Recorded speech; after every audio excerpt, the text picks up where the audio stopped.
Hi guys! Alright, so today we're going to take a road trip to Koh Lanta. It's a beautiful island in the south of Thailand. It's a bit of a drive, so we'll be staying for 2 nights. We're going to check out all the beaches, the restaurants. They also have a beautiful lighthouse. I hope you enjoy the video.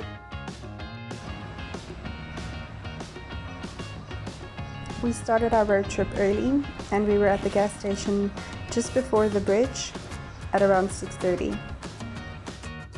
We then made a stop about halfway at around 7:55. We had some coffee at Cafe Amazon and we had some friendly company as well.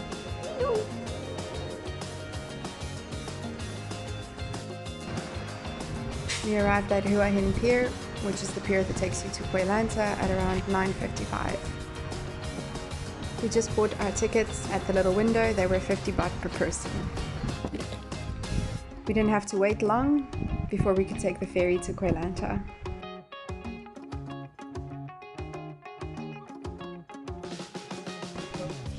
We left the mainland at around 10:10.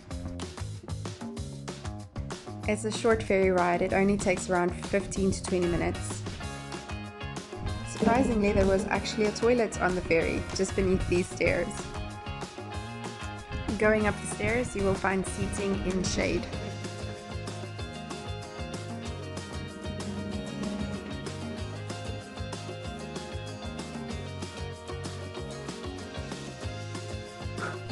We stayed at Pinky Bungalows. It was really good accommodation and it was also very cheap. It was 900 baht per night and we paid 1,800 baht for the 2 nights. The accommodation has a swimming pool and it's got a backpacker feel, but with the comfort of your own room. It's also just a 5-minute walk to the beach from there.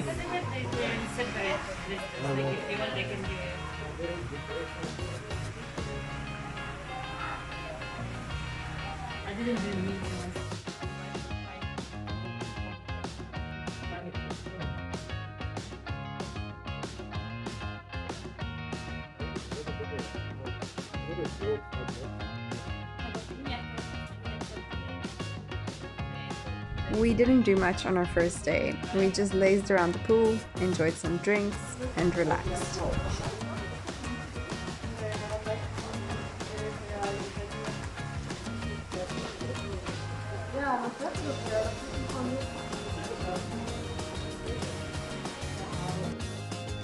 We walked down to the beach for sunset. There you walk through Koh Lanta Resort. They also have a restaurant.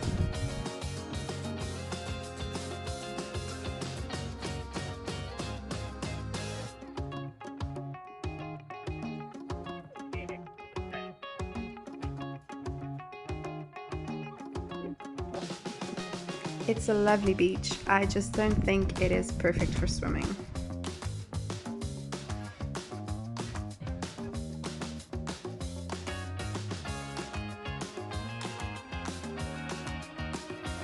The sunset was breathtaking. There are plenty of beach bars and restaurants to choose from.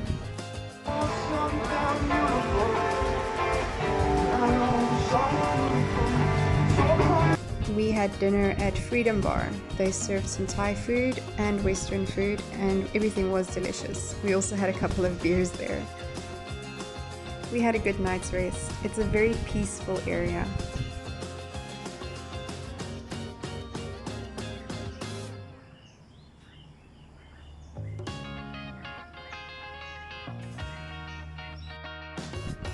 We then got on our bikes to explore the island.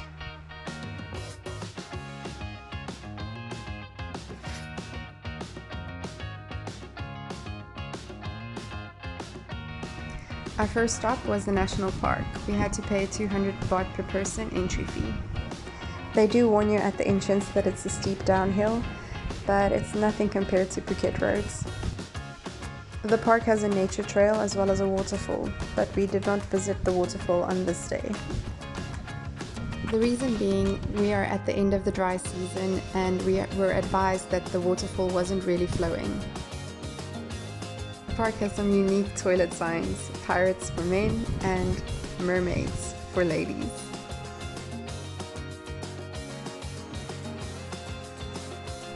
The park is beautiful, the water is crystal clear.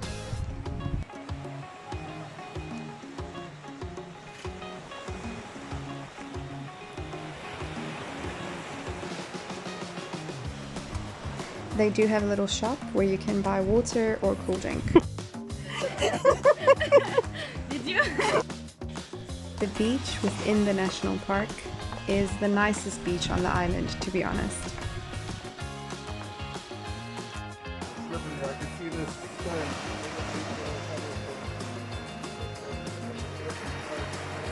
Beautiful, tranquil beach. Brendan and Natalia bitchin'.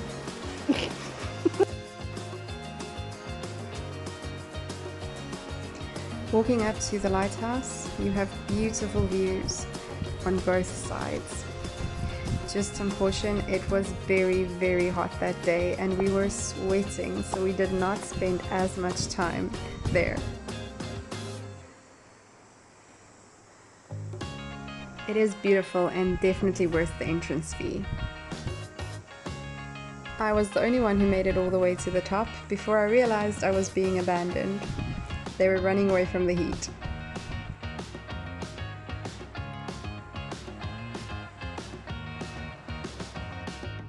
And back on the road to explore. Most of the roads are cement, and you will also see plenty of monkeys along the road. Unfortunately, I did not catch them on video.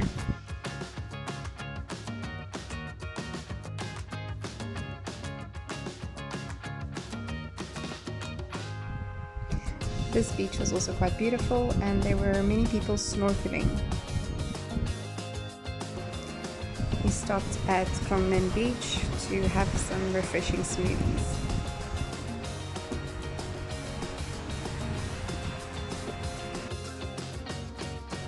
There are plenty of beaches on Koh Lanta. I'm biased, but I would say that I do prefer Phuket beaches.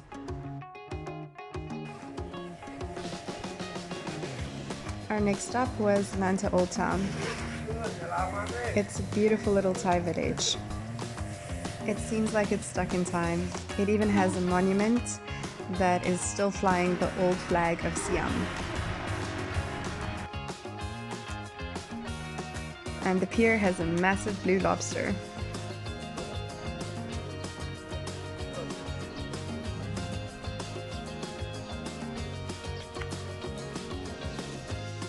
There are many little shops with souvenirs, as well as many restaurants and bars.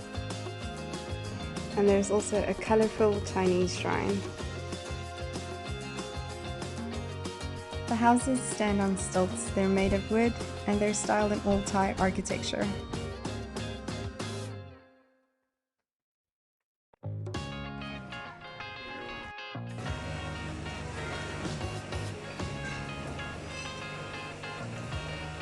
All the restaurants have fresh seafood, as it's located right on the ocean. We had lunch at Lanta Laid Seafood. The restaurant has 2 stories and it's got a beautiful view of the ocean, as well as Krabi in the distance.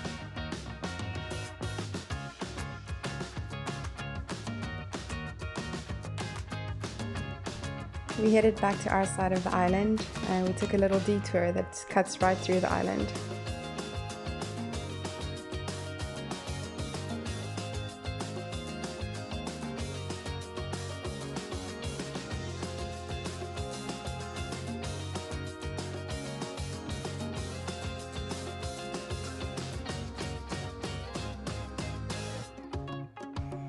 There are a lot of jackfruit trees on the island, not to be confused with durian fruit.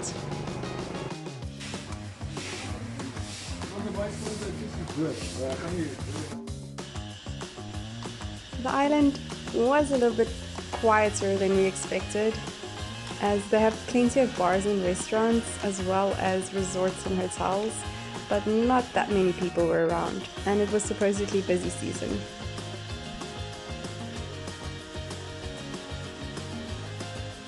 We spent sunset at our accommodation and only headed down to the beach after sunset.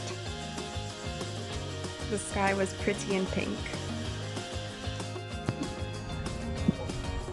We again took the shortcut through Koh Lanta Resort. We had dinner at Mushroom Bar. The food was delicious. We didn't stay up too late as we were hitting the road early the next morning.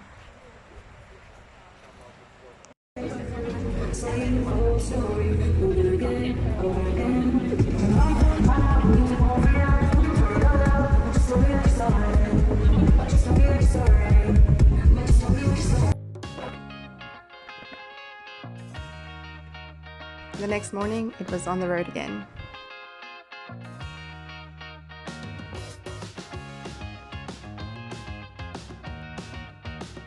Koh Lanta is actually two islands connected by this bridge.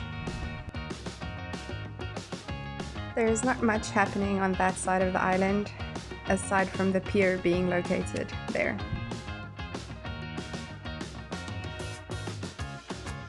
And again, you just buy your ticket, 50 baht per person, at the little window.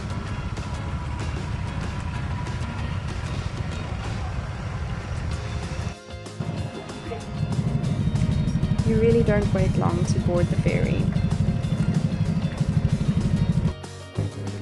If you're looking to get away from the busyness of the rest of Thailand, Koh Lanta is the place to go.